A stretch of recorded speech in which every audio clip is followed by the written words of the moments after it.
الشيخ احمد عارف؟ ايوه الشيخ احمد عارف. ده معناها ان في حاجه هتحصل لك قريب، يا هتبقى وحشه قوي هتبقى حلوه قوي. في مشكله عندك بينك وبين واحده صاحبتك؟ ها؟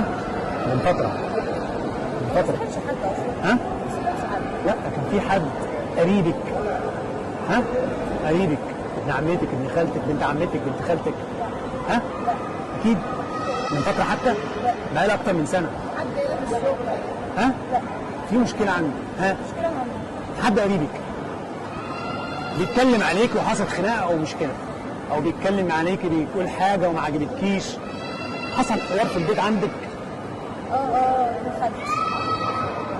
الشيخ احمد عارف؟ ايوه الشيخ احمد عارف. خلاص. اسمعها بصوت عالي. والله الشيخ احمد عارف. قول استغفر الله العظيم يا رب. علي صوتك. استغفر الله العظيم. علي صوتك. استغفر الله العظيم. انت بتقابلي حد؟ مش حد في حياتي عامة. الخط ده ممسوح، ممسوح، مش باين منه اي حاجه على اللي جاي لك. في عندك مشكله في اللي جاي، مش باين اللي هيحصل. انت دلوقتي بين طريقين، ايه اللي باين؟ الخط ده اقرا على النت، الخطوط دي زي البصمات بتاعت الصوابع، كل كف غير الكف التاني، كفينك الاتنين مش زي بعض، كل واحد فيهم بيقرا حاجه. الخط ده ممسوح، ده معناها ان في حاجه هتحصل لك قريب، يا هتبقى وحشه قوي هتبقى حلوه قوي.